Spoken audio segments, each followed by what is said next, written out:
Hi, my name is Lindsay Kennedy Wood. I'm the Education Consultant at All for Learning. And today I'm going to be presenting a webinar on what is inclusive education.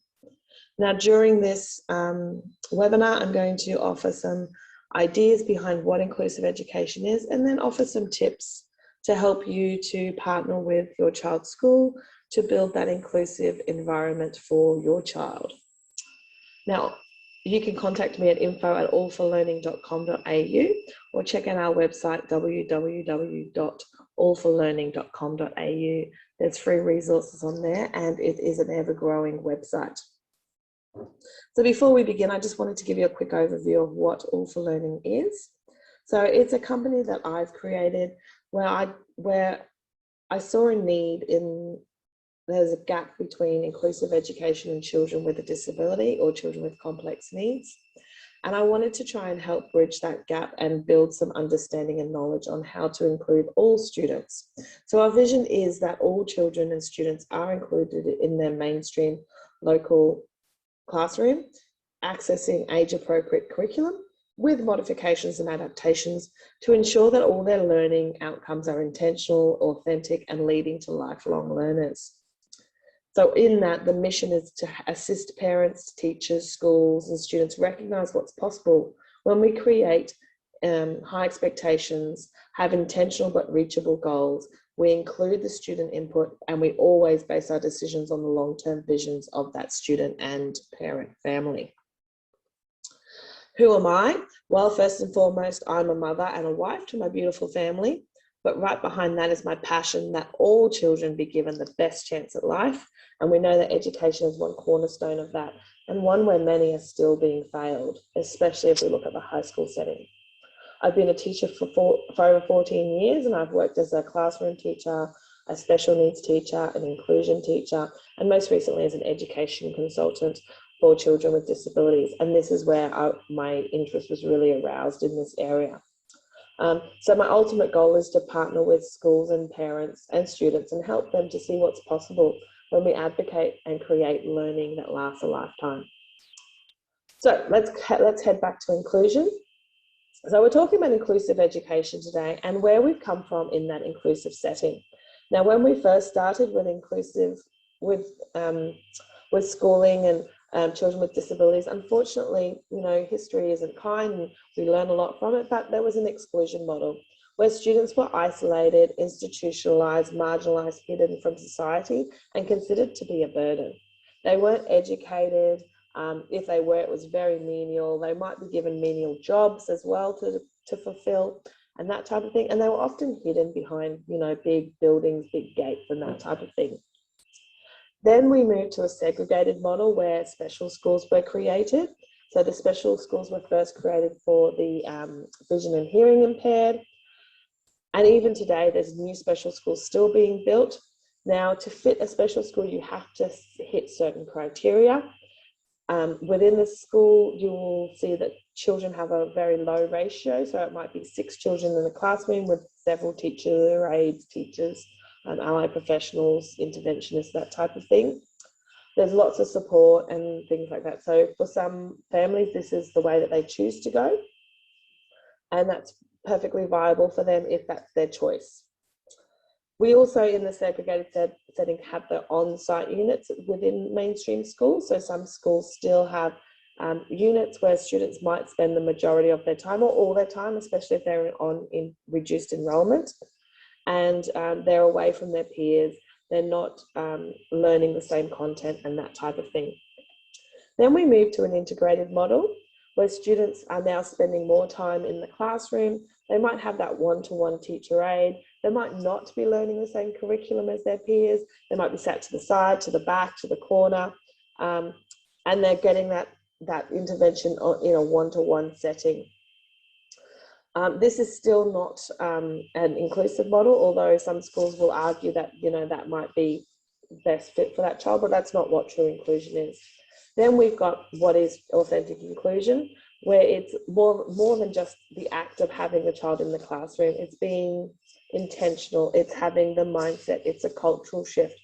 The understanding that every child needs to be accessing the same curriculum content at their level with their peers, interacting with their peers, using natural supports, learning about how society operates and that type of thing in the classroom. We'll go a bit more into that in a little bit. So where do we sit now with each of these settings? So unfortunately, exclusion does still exist. We have children, young adults in aged care facilities, group homes and that type of thing. To me, that's still an exclusion model, rather than that mindset shift. We still have segregation because we still have new schools being built. The government built 2 new schools within Brisbane, new special schools within Brisbane this year. So we still have units as well in mainstream schools, and that is hugely predominant in high school settings as well. Integration, absolutely, we still have that. A lot of the time when I'm going into schools, that is exactly what I'm seeing. I'm seeing integration, a misunderstanding of the use of teacher aides and their role, and the understanding of the classroom teacher's role in that. And then we've got inclusion, which is the diamond in the rough. And I'll be honest, you know, it's more common you're going to see the other ones than you're going to see inclusion. Is that where we're going to stop? No, absolutely not. We're always going to strive to find that diamond in the rough, that true inclusive model, replicate it as much as we can across all schools. So what is authentic inclusion? Now, I believe there's, you know, inclusion looks different for every child, but there are some cornerstones or some foundational steps that need to happen to ensure that authentic inclusion is happening, and just that underlying understanding. So these include the child is attending the local mainstream school with their age-appropriate peers. They are accessing the year-level curriculum with supports and modifications. Although there's a teacher aide present in the classroom, they're not solely assigned to the student, and the classroom teacher is doing the majority and the bulk of the teaching and learning. Reasonable adjustments have been implemented to assist the students, such as toileting, eating support. They've got mobility issues, communication needs, that type of thing. They've all been implemented to ensure that that student can access the school on the same basis as their peers. They're utilising differentiated teaching strategies. So there's so many of these, like co-teaching, mixed ability groups, rotational activities, parallel teaching. There's so many different teaching strategies that can be used, and we're utilising them to build an inclusive environment as best we can. And the student is the responsibility of the classroom teacher. So a lot of the time we see the student being the responsibility of the teacher aide they're assigned to, or the case manager they're assigned to. They're still the responsibility of the classroom teacher in authentic inclusion. So there's some of the foundations that I think are paramount to ensuring that we have an authentic inclusion environment. And unfortunately, with schools, they were created and everyone was just expected to walk in and fit the model. Well, we know that students, no matter what life circumstances they come from, just don't necessarily fit the model. And that doesn't mean that the child has deficits or has a disability or anything like that. It just means they don't fit the model, and that's okay. We don't all fit the model. We don't all fit the hole that we've been prescribed to. And it was the responsibility of the school to make the modifications so that the child can fit it. And unfortunately, in the past, we've wanted to shape the child so that they fit into the school model. And that's just not the right way to go about it. Now, before we keep going on the inclusive model, I wanted to just talk to you a little bit about why we advocate for inclusion for our students, and that authentic inclusion as opposed to special schools, dual enrollments, that type of thing. Now, obviously, we acknowledge and we appreciate that your life trajectory is your choice. It's your choice, it's your family's choice, it's your child's choice. But what we want to do is we want to give you the information so that you can make that informed decision. So why do we advocate for inclusion? It's because research shows us that when we create an inclusive environment for our students or for our children, starting from birth, and we keep going. Alternatively, when we go the other way and we put in an exclusion model or an integration model or a segregation model by going to special school, it doesn't mean they can't hop back up onto the inclusion model. It just means it's a bit harder It takes a little bit more time to assimilate. They might not get to the same point as their peers and that type of thing. When we follow the segregated model the whole way through, we see that they can end up in things like group homes, sheltered homes, aged care facilities, and that type of thing. When we try and give them as an inclusive environment as possible, we see that they can end up in meaningful employment, living out of home, living by themselves, getting married, and that type of thing. Obviously, again, this is just research that Robert Jackson has done. And yeah, it's just, this is why we choose inclusion. Now, if you want more information on inclusion, I have plenty of research articles and things that showcase why inclusion is best, not just only for the children with the disability, but also for all children in the classroom, because it's teaching empathy and that type of thing. So why do we choose it? As I said before, it's greater academic outcomes, there's higher chance of meaningful employment, and there's just those better overall life outcomes as well. If you want to talk more or you want some of those articles, please don't hesitate to get in contact with me, and I can absolutely share those with you. Now, this looks all pretty. Now this is like, oh, choose this one or choose this one, but we know that's not how life goes. Life might take us on different paths. We might start on the early intervention path, and early intervention is absolutely mandatory for some of our students. And then we might jump across to mainstream school. So what we have to remember is that this looks pretty, but it's not how it's going to eventuate, because inclusion is messy, it's complicated, it requires a lot of us, and it looks different for each student. And we must remember that on our journey, that my journey is not going to look the same as yours. And in that, you know your child best. So you need to know what's going to be right for your child, what's going to be right for your family, and what's going to be right for the future that you hold for your child, the vision that you want your child to have. So things that are going to impact on their inclusion are going to be things like their complex needs. So, you know, like we said before, they don't fit into the box of school. So we need to try and make sure that school is aware of it and can make the modifications and the reasonable adjustments to help them to fit in. There's trauma and anxiety that a lot of our students come to school with. And I'm not talking trauma because of what's happened at home. I'm talking trauma. I worked with a little boy who spent the majority of his childhood in hospital. He had major trauma around doctors and being sick and having to go places that nurses and things were. So they come with trauma even just through their experiences as a child. Health issues, so you know, they can't, students can have lots of different health issues, heart issues, lung issues, cystic fibrosis and that sort of thing. There's obvious ones, and then there's the underlying ones, like they're allergic to the red food dye and that type of thing, and it reacts to their behavior. So no, you know your child, you've been through the health issues with them, and you know, you've done the testing. So you do know your child. What's their prior exposure to education been? Have they been to early intervention, ECDP units, special school, or have they always been to mainstream school? This is going to affect part of their inclusion journey as well.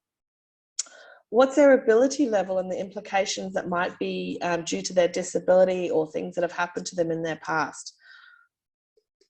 What's the home life been like? Are you a single parent? Are they an only child? What's your family makeup of? You know, is it a joint family? Has there been a family breakdown? Is there support around you? And that type of thing. All of these things impact upon who our child is and how we approach inclusion for them. And it's important to be open and honest with the school.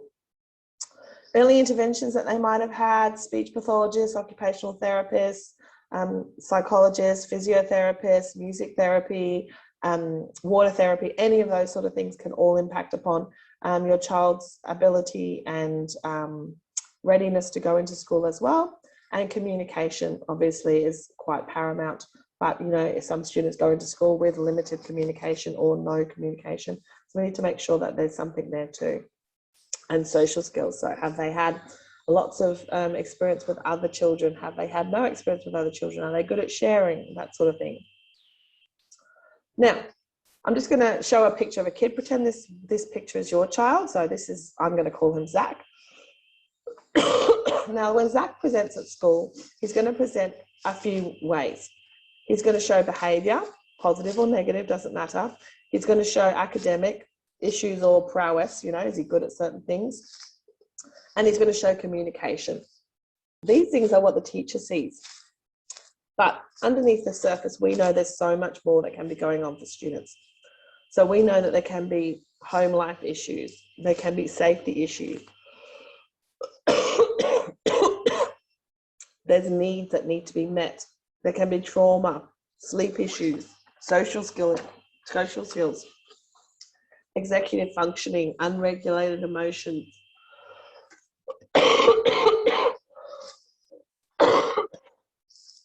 Connection requirements, sensory issues, food aversions, which can come back to sensory issues, toileting, interventions and therapies that have already been tried and were successful or weren't successful, identity, who they are as an individual, and anxiety and depression, which can be a culmination of all the above issues.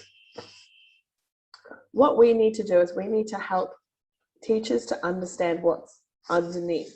And as you can see from this picture, what the teacher sees is only a small portion of what's actually happening for that child. We need to help teachers in order for them to be able to give a true, authentic inclusion model, to understand what makes up Zach. What's Zach's experience been like? What do we need to know? And what are the pivotal points about Zach that can be contributing to his behaviour, his academic issues, and his communication?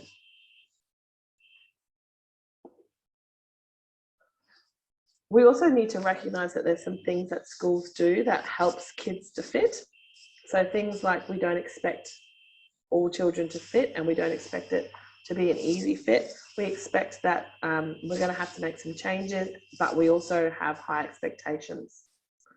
So I was speaking to a parent the other day, and her daughter is going to school next year, and she was just enrolling the child, and she said, "Oh, is she allowed to come here?" And they just looked at her and said, "Why wouldn't she come here?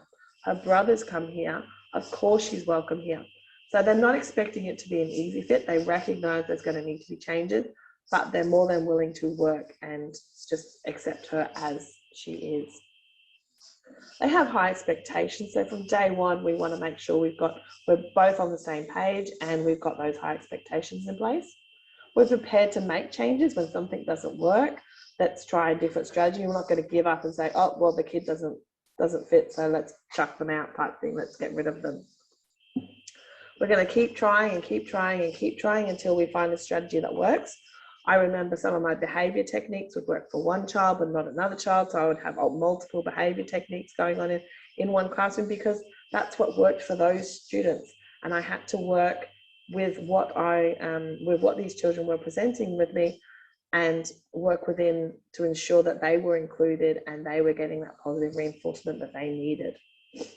We need to, schools that want kids to fit will work with you. They'll include you in the collaboration, in the conversation. They won't be putting strategies in place necessarily without checking with you. Have you tried this? Did it work for you? That type of thing. They're going to involve the student because we recognise that the student has the right to have a choice over their own life, and we're going to include their input in the decisions that we make, including ICP goals and that type of thing. They're going to collaborate, so not just with you, but with outside professionals, with other organisations, with peers, with colleagues, with admin, everyone.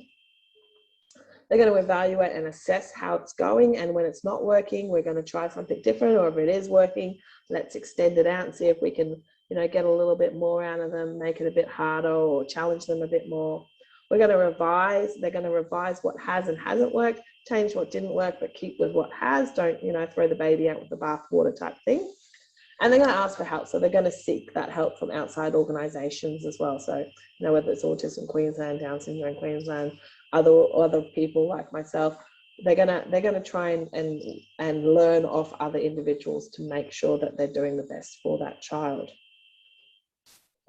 What we need to remember as parents, and I would say the same to educators, is there's no magic wand to make inclusion a reality. It's a long process. It's small steps, and it's about culture. It's about the mindset, and it's about engagement from the school as well, and parents, that we've all got to work together to make the magic happen, so to say. So what's your job as a parent or a carer in authentic inclusion?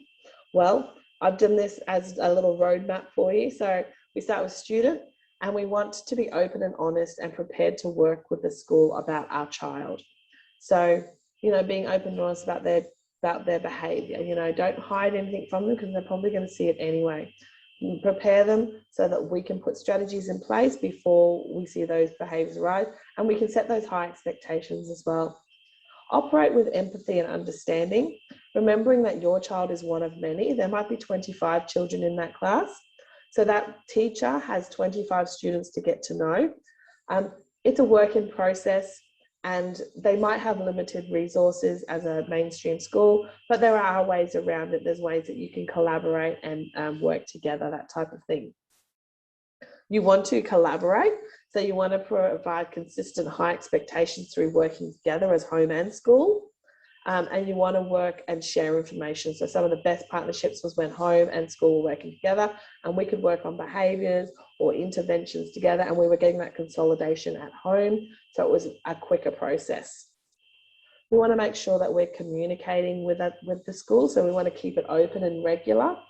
We don't want to bombard though. So, you know, if it's about making a 10-minute meeting once a week, if it's about doing a communication book, emails, and that's something we don't want to wait till the ICP to find out how things are going, because that's only happening once a semester. We want to make sure we've got those regular intervals where we're checking in with the school. How's it going? And we don't always want it to be negative either. We want it to be positive and proactive. Hey, how's it going? Right, let's try these strategies type thing. You want to stay informed. So you want to make sure that all staff are on the same page. So stakeholder meetings are really important that we make sure we get to, and we're prepared for them proactively again. And that the goals, you know, there might be academia goals, but there might be some safety goals, there might be some health goals in there. But we also want to make sure that those inclusion expectations are written within those goals as well. That, you know, it's not with a teacher aide or anything like that. We want to make sure as well that all staff are being given this information, not just the classroom teacher, that, you know, the non-contact music teacher, the sports teacher are all working together to ensure that inclusive role, and that there's not that breakdown at a certain point with a certain teacher. And the last one is don't give up. I recognize that as a parent, you've been fighting for your child, you've been advocating for your child, you know, you go to these meetings and you're constantly having to try and intervene and that type of thing. But when schooling gets hard, don't give up. Don't go with the easier outcome just because for that moment it feels good, because long term the outcomes will be worth the effort that you need to. Get help when you're at your limit, contact someone, get some support, call me if you need to, and we can, you know, brainstorm how we can work together to make sure that this child is authentically included in their school. So let's just look a little bit at the collaborate, because this is so important as a parent that you are collaborating with the school. And another word you could use would be to be partnership with the school. So we want to make sure we're building positive, intentional parent-teacher relationships, and that involves, you know, admin as well. Understanding that teachers have a large and varied work expectation, and that your child is one of many in their care. We need to make sure, like I said before, that we're choosing that empathy and understanding when dealing with them. They're tired, they're stressed, they're overworked. They've got a lot of different personalities in their classroom, but we also want the best for our child. So partnering is the best way. How can we get to this together? So I'll give you an example. I had a parent who would work very closely with me. Her child had some behavior issues. We were trying to eradicate them and modify to make it a more wanted behavior. And the parent would just pop in every afternoon, check how the child had gone. And there was ramifications at home for behavior that wasn't warranted at school. That child's behavior very quickly changed, because they were chosen behaviours. It wasn't associated with a disability or anything like that. So we were able to partner together to create that, that streamline effect where the child knew that we were both talking to each other. Share everything you know about your child, things that, you know, de-escalation strategies, escalation strategy, triggers, things that send them up can be triggers for them, and things that, you know, work to bring them back down. And this might have to be done more than once. You might be sharing the same thing twice because the teacher didn't quite get it the first time. You know, just again, that empathy and understanding. Okay, let's try again, that type of thing. Share your vision of your child. Now, in the next webinar, I'm going to talk about vision statements, but it's important that we always share what we hope our child will equate to, what we have as the vision for our future for our child, and that type of thing. Know your child's rights. You know that they are permitted to be in a mainstream school. It's the expectation. You have the right to be there. You have the right to resources, reasonable adjustments, and that type of thing. But again, be proactive in your advocacy and not reactive. So don't go at them aggressively. If you need to walk away, and then come back and readdress it when you're calmer. Have those high expectations of the classroom teacher, of the admin, of your student, and of your child, and of yourself, and be engaged. So, you know, be around, be checking in, emails if you can't make it to the school. That type of thing is really important as well. In practice, some things to be mindful of when talking about inclusive education, and these are some things that are common terms that schools will, you know, might throw at you, and be prepared to hear them, but you don't necessarily have to take them on.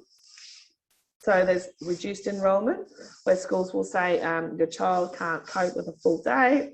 We just want to do a 9 to 11 program for your child. You can do that.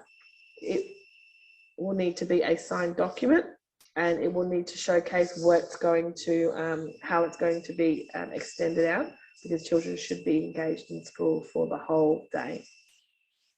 They might try and put your child in a designated play or eating area. Again, none of these are wrong. These are just things you need to be mindful of, so that you can think, is this right for my child? So a designated play or eating area, where they might play in a certain place because it's safer. They might eat in a certain area because they need a desk, or they need longer to eat, that type of thing.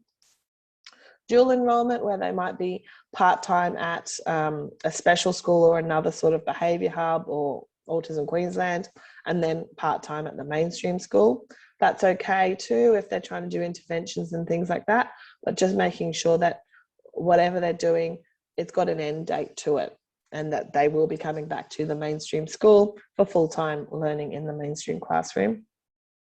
Special schools, so some schools will advocate that your child might need to attend a special school. That's a decision that you'll need to make. Go and visit the school, see what they have to offer, see if it's going to fit with you. What are some of the long-term goals that some of the students have been able to achieve there? Look past year 12, what are some of the students doing now, that type of thing. Units are segregated from mainstream peers, so units aren't necessarily bad if your child needs that calm down space, that one-to-one intervention and that type of thing, but is it right for you and your child? Low expectations, so this is something I would never advocate for, but a lot of the time, you know, they might be doing colouring in sheets, or, you know, they might just be doing filler activities and that type of thing, and we're setting our children up for failure. We're not giving them lifelong learning strategies and that type of thing. Velcro teacher aid unnecessarily.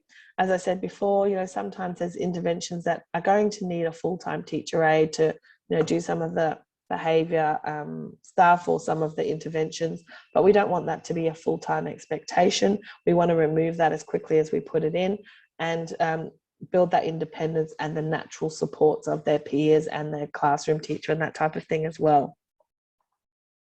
Reasonable adjustments. So are the reasonable adjustments that have been implemented suitable? Are they benefiting the students, or are they just not hitting the mark at all? And sometimes that will be like, they'll say, oh, we can't toilet the child, or we can't do things like that. And that's not true. It's a conversation. It's a conversation that you need to have with the school.